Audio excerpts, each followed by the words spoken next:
ಶೀರ್ಷಿಕೆ ಟಿಟೋ ಮಂಗನ ಮಾಂತ್ರಿಕ ಬಾಲ. ಚಿಲಿಪಿಲಿ ಮಾಡುವ ಹಕ್ಕಿಗಳು, ಗಾಳಿಗೆ ಅಲುಗಾಡುವ ಎಲೆಗಳು ಮತ್ತು ಮಾವಿನ ಹಣ್ಣಿನ ಸಿಹಿ ಪರಿಮಳದಿಂದ ತುಂಬಿದ ಸುಂದರವಾದ ಕಾಡಿನ ಹೃದಯಭಾಗದಲ್ಲಿ ಟಿಟೋ ಎಂಬ ಪುಟ್ಟ ಮಂಗ ವಾಸಿಸುತ್ತಿತ್ತು. ಟಿಟೋ ಕಾಡಿನಲ್ಲಿ ತುಂಬಾ ಪರಿಚಿತ. ಅವನನ್ನು ಕಂಡರೆ ಪ್ರಾಣಿಗಳಿಗೂ ತುಂಬಾ ಇಷ್ಟ. ಆದರೆ ಅವನು ತನ್ನ ಮಾಂತ್ರಿಕ ಬಾಲಕ್ಕೆ ತುಂಬಾ ಪ್ರಸಿದ್ಧನಾಗಿದ್ದನು. ಟಿಟೋನ ಬಾಲವು ಇತರ ಮಂಗ ಬಾಲಗಳಂತೆ ಇರಲಿಲ್ಲ. ಅದು ಒಂದೊಂದು ಸಾರಿ ವಿಚಿತ್ರವಾಗಿ ನೆಗೆಯುತ್ತಿತ್ತು, ತಿರುಗುತ್ತಿತ್ತು ಮತ್ತು ಕೆಲವೊಮ್ಮೆ ತನ್ನದೇ ಆದ ಮೆದುಳನ್ನು ಹೊಂದಿರುವಂತೆ ಆಡುತ್ತಿತ್ತು. ಅದು ಬುಟ್ಟಿಗಳ ಮೇಲೆ ಉರುಳಿಸಿತು, ಭಾಷಣಗಳ ಸಮಯದಲ್ಲಿ ಗಿಳಿಗಳಿಗೆ ಕಚ್ಚಗುಳಿ ಇಡುತ್ತಿತ್ತು ಮತ್ತು ಒಮ್ಮೆ ಆಕಸ್ಮಿಕವಾಗಿ ಮೇಯರ್ ಆನೆಯ ಮೇಲೆ ಮಾವಿನ ಹಣ್ಣನ್ನು ಎಸೆದಿತ್ತು. ಕಾಡಿನ ಪ್ರಾಣಿಗಳಿಗೆ ಟಿಟೋನನ್ನು ಕಂಡರೆ ಇಷ್ಟ, ಆದರೆ ಅವು ಆಗಾಗ್ಗೆ ಅವನ ಕಾಡು ಬಾಲವನ್ನು ನೋಡಿ ಬೇಸರಗೊಳ್ಳುತ್ತಿದ್ದವು. ಮಾಂತ್ರಿಕ ಬಾಲದ ಟಿಟೋ ಹೋಗ್ತಿದ್ದಾನೆ, ಲಿಲ್ಲಿ ಗಿಳಿಯು ಕೂಗುತ್ತಾ ಹೇಳಿತು. ಮೊನಿ ಜಿರಾಫೆ ಕೂಡ ಒಮ್ಮೆ ನೋಡಿತು. ನೋಡಿ ಹೇಳಿತು, ಟಿಟೋ, ನಿನ್ನ ಬಾಲ ನನ್ನ ಸೂಪ್ಗೆ ಒಂದು ಎಲೆಯನ್ನು ಹಾರಿಸಿದೆ ನೋಡು ಎಂದು ತೋರಿಸಿತು. ಟಿಟೋ ಅದನ್ನು ನೋಡಿ ಬೇಸರದಿಂದ ನಕ್ಕಿತು.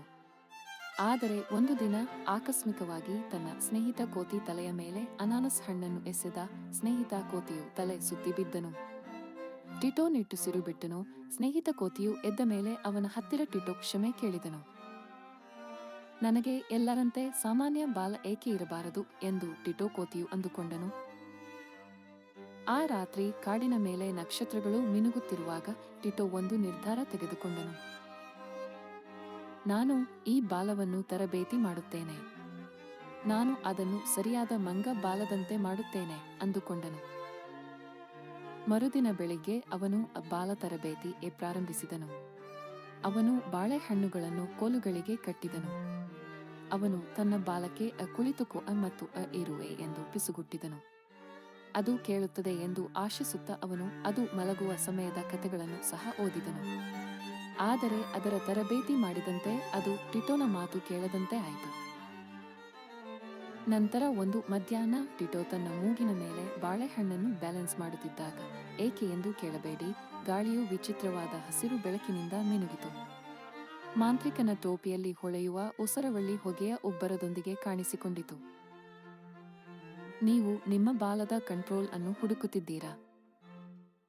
ಈ ಹೊಳೆಯುವ ಮಾವನ್ನು ತಿನ್ನು. ಆದರೆ ಎಚ್ಚರಿಕೆ, ಸಾಮಾನ್ಯವಾಗಿರೋದು ಯಾವಾಗಲೂ ಒಳ್ಳೆಯದಲ್ಲ, ಉಸರವಳ್ಳಿ ಹೇಳಿತು. ಒಂದು ಬಾರಿಯೂ ಯೋಚಿಸದೆ ಟಿಟೋ ಮಾವಿನ ಹಣ್ಣನ್ನು ನುಂಗಿದನು. ಪೂವ್! ಅವನ ಬಾಲ ನೇರವಾಗಿ ನಿಂತಿತು.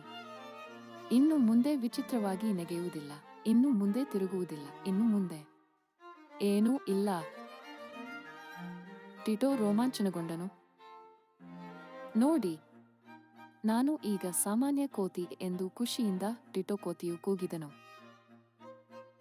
ಮೊದಲ ಬಾರಿಗೆ ಅವನು ಕೊಂಬೆಯ ಮೇಲೆ ಸ್ಥಿರವಾಗಿ ಕುಳಿತನು. ಅವನು ಸಮಾಧಾನವಾಗಿ ಕುಳಿತನು, ಹಣ್ಣುಗಳನ್ನು ಎಸೆಯಲಿಲ್ಲ.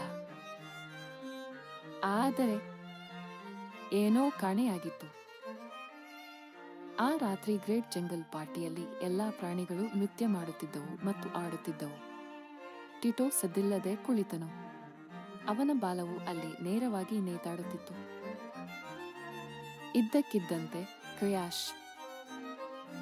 ಸ್ಕ್ವೀಕಿ ಎಂಬ ಮರಿ ಅಳಿಲು ಬೆಟ್ಟದಿಂದ ಉರುಳಿತು, ನೇರವಾಗಿ ಬಂಡೆಯ ಅಂಚಿನ ಕಡೆಗೆ. ಕಾಪಾಡಿ, ಕಾಪಾಡಿ ಎಂದು ಸ್ಕ್ವೀಕಿ ಮರಿ ಅಳಿಲು ಭಯದಿಂದ ಕೂಗಿತು. ಅಯ್ಯೋ, ಅವನನ್ನು ಕಾಪಾಡಿಯೇ ಎಂದು ಪ್ರಾಣಿಗಳು ಕೂಗಿದವು. ಟಿಟೋ ಅವನನ್ನು ಕಾಪಾಡಲು ಅವನ ಹಿಂದೆ ಮೇಲಕ್ಕೆ ಹಾರಿದನು. ಆದರೆ ಅವನ ಬಾಲದಲ್ಲಿ ಯಾವ ಮಾಂತ್ರಿಕ ಶಕ್ತಿಯೂ ಇರಲಿಲ್ಲ. ಅವನಿಗೆ ಬಳ್ಳಿಯನ್ನು ತಲುಪಲು ಸಾಧ್ಯವಾಗಲಿಲ್ಲ. ಅವನು ಎಡವಿ ಬಿದ್ದನು. ಇದ್ದಕ್ಕಿದ್ದಂತೆ ಪೂವ್! ಮತ್ತೆ ಟಿಟೋವಿನ ಬಾಲದಲ್ಲಿ ಮತ್ತೆ ಮಾಂತ್ರಿಕ ಶಕ್ತಿ ವಾಪಸ್ ಬಂತು. ತಕ್ಷಣ ಟಿಟೋ ಕೋತಿಯು ಮೇಲಕ್ಕೆ ನೆಗೆದು ಬಳ್ಳಿಯನ್ನು ಹಿಡಿದುಕೊಂಡಿತು. ಟಿಟೋವಿನ ಬಾಲ ಸಮಯಕ್ಕೆ ಸರಿಯಾಗಿ ಸ್ವಿಕಿಯನ್ನು ಹಿಡಿದುಕೊಂಡಿತು. ಕಾಡು ಖುಷಿಯಿಂದ ತುಂಬಿತು. ಆ ಬಾಲವು ಸ್ಕ್ವೀಕಿಯನ್ನು ಉಳಿಸಿತು. ಟಿಟೋ ಅವನ ಬಾಲವನ್ನು ನೋಡಿದ. ಅದು ಅವನ ಕಡೆಗೆ ಬೀಸಿತು. ಟಿಟೋ ನಕ್ಕನು ಮತ್ತು ಹೇಳಿದನು, ನಿನಗೆ ಏನು ಗೊತ್ತು ಗೆಳೆಯ? ನೀನು ಹುಚ್ಚ ಮತ್ತು ನೀನು ಹೇಗಿದ್ದೀಯೋ ಹಾಗೆಯೇ ನಾನು ನಿನ್ನನ್ನು ಪ್ರೀತಿಸುತ್ತೇನೆ. ಆ ದಿನದಿಂದ ಟಿಟೋ ತನ್ನ ತಿರುಚುವ ಬಾಲದ ಬಗ್ಗೆ ಹೆಮ್ಮೆಪಟ್ಟನು. ಅವನು ಕಾಡಿನ ನೆಚ್ಚಿನ ಪ್ರದರ್ಶಕನಾದನು, ಹಣ್ಣುಗಳನ್ನು ಜಗ್ಗಲು, ಗಿಳಿಗಳೊಂದಿಗೆ ನೃತ್ಯ ಮಾಡಲು ಮತ್ತು ಹಾವಿಗಿಂತ ವೇಗವಾಗಿ ಗಂಟುಗಳನ್ನು ಕಟ್ಟಲು ಅದನ್ನು ಬಳಸುತ್ತಿದ್ದನು. ಕಥೆಯ ನೈತಿಕತೆ.